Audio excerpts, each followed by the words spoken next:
I have spent the last 4 weeks at the Mustang Ranch brothel. So I had to take security to the gate and with my gun to the gate and had a face off with him. Does your mom know you work at a brothel?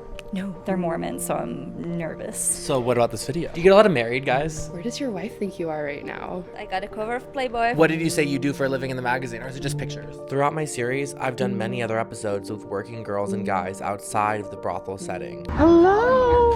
Oh my gosh, you're gorgeous! Yes, thank you for having me. The clients just, just call me when you're outside. And then I walk out and right in here, shut the door. Good to go. Do what we have to do, and then that's it. And was curious to learn, through the courtesans' experiences, why they chose a Mustang Ranch, where they have to give 50% of their earnings to instead. I was curious to talk to someone who had experience not in a brothel, to kind of hear the differences.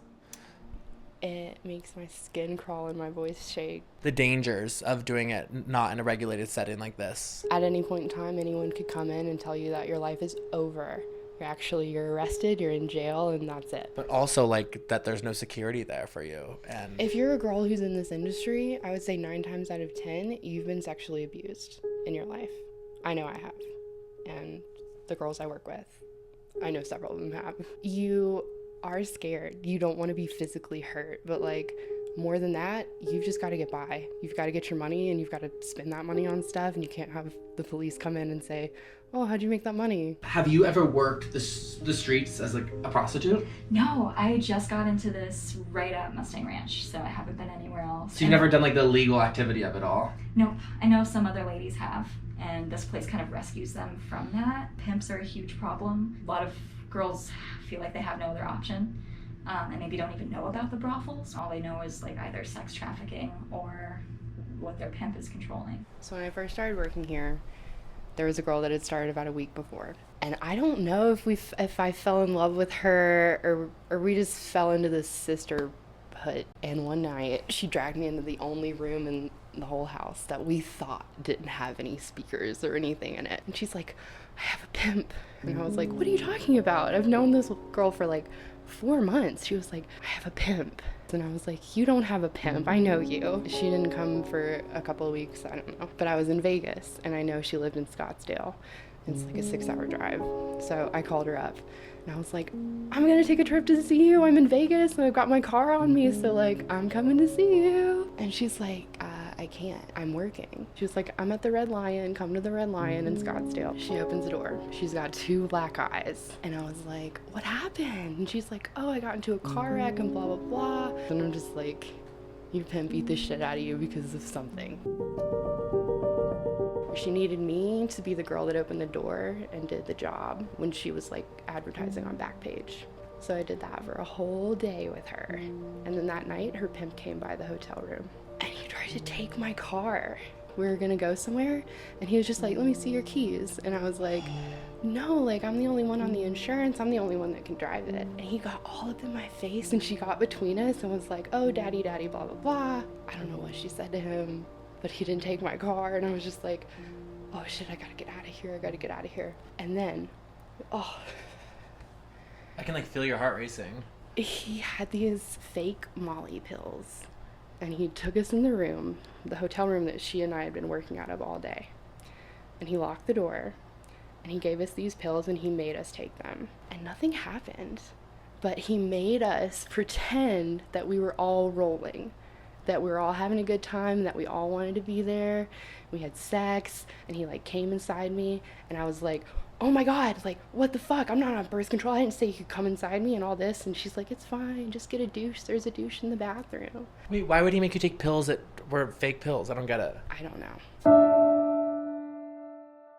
Sorry, do you mind if I turn this to you just for a quick second? This was his way to say, hey, we're going to have a threesome. We're just going to have fun.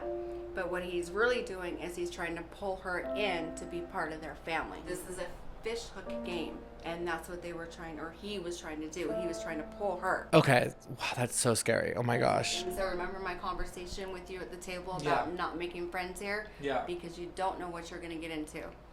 This is a perfect example.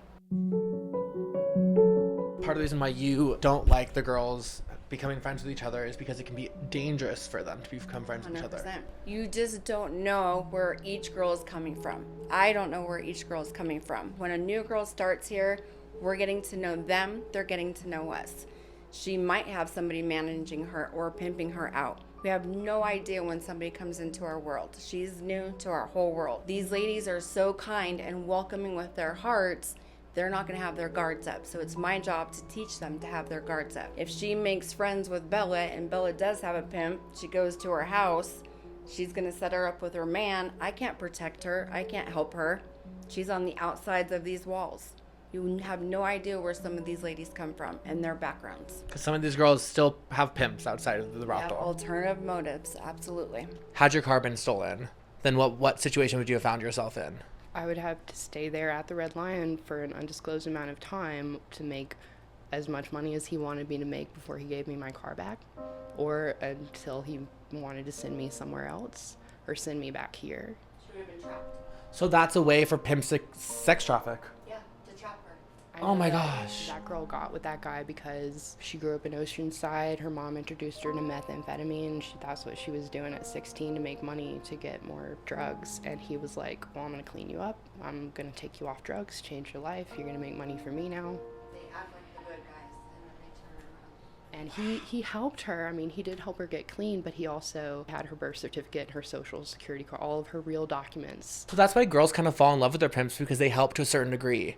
They help you maybe get clean or something. So like, oh, I love him. Like he helped me. And He's it's like, guiding me. He's yeah, we have a plan. We have a game plan. Like the next day I left and I begged her to come with me. And she wouldn't. It broke my heart. have you talked to her since? I've tried. She did come out here to work, but the madams do a really good job in that situation. They saw that I needed to have no contact with that girl, so they wouldn't let me come here when she was here. For your safety. Yeah. You are probably very weary about getting closer to other girls because of this situation. Definitely. I have one other friend in this house that I've known since before we started working here. Did a lot of the girls that worked here find themselves working on the streets illegally during COVID? They did. Unfortunately, Brothels have been closed now since March, but some of their workers are turning to the streets to try to make money. a lot of our ladies are taking care of their kids, are taking care of their elderly parents, and other family members. I even went so far as to babysitting one of my ladies' kids so she could go do Grubhub or Uber Eats because no daycares were open. One girl had a customer here for many years, met him, thought she could trust him, and while we were closed, he called her. He wanted to go meet her in town. It became very dangerous for her. He actually held her down by her neck and was telling her how much he loved her, and she thought she was gonna die, and her quick thinking kicked in from multiple trainings with these ladies. And she said, you know what, I care for you, but I need you to let go of my neck. And the minute he did, she was able to knee him, get out of the hotel room, and call me to come pick her up. That was her first time trying independent work, and now she's terrified and will never do it again, ever. Ever, ever, ever. So she is loyal to being here at the brothel. So you were still essentially working. 100%. I had to contact these ladies. They're my life. I had to make sure they were safe, and I had to send them money, what money I could send them, and help them. And then barely any of our ladies were able to get unemployment, which is crazy because they all do their taxes, they file for taxes, they're all independent contractors, and I would say maybe 1% got unemployment. People often think sex trafficking and like brothel work are the same thing, and they're not at all. This is super safe, really fun environment. Builds a lot of us up as women because we do have each other here. We're just seeing how much money we can make using our bodies in a positive way. I think we're all so sex positive, so body positive, no matter what you look like. Someone's gonna want to fuck you, you know? Oh, so yes. It's just an awesome environment. It's great. It must feel so good that you have a job where you're like really helping people, 100%. making them safer, Yep. teaching I love them. it. Yep. Every day. Even girls that have been here 5 years, something will come up and we'll start training on it. Wow. Every day is different. You never know what you're gonna get. I love hearing your passion. Like I can just tell how passionate you are about it, and I love that. It's contagious. Like Okay, it makes good. me feel so like excited to be here. Yay. And so you have your own kids too now, right? Yes, I do. And none of them work in the brothel business. Nope. Would you allow them if they wanted to? Of course, nobody wants their kid or daughter to go work at a brothel, just like my dad, my grandmother didn't. But if she chose to, I would rather her be here at the Mustang, where I know there's safety precautions in place. Over my 3 days at Mustang Ranch, I never saw or felt like I or any working girls were in any danger.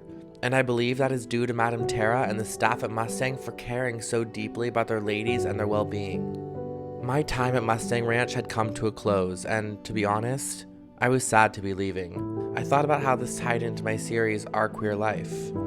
I thought of the lady I saw in the bar the first night I was there, who entered, looking around a bit timid, and then ended up going into the brothel with one of the working ladies. Maybe she was exploring her sexuality for the first time, and it was beautiful to see.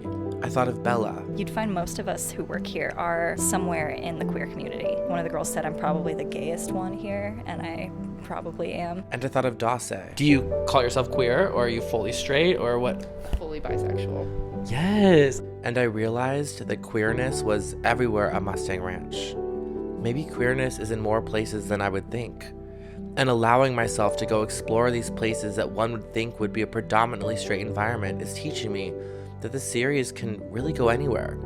It can meet anyone, and it will often surprise us that our queer community stretches into places that we never thought it did. I thank you all so much for responding so well to the series, and I can't wait for you to see where I go next. I hope you're subscribed, and I will see you next week.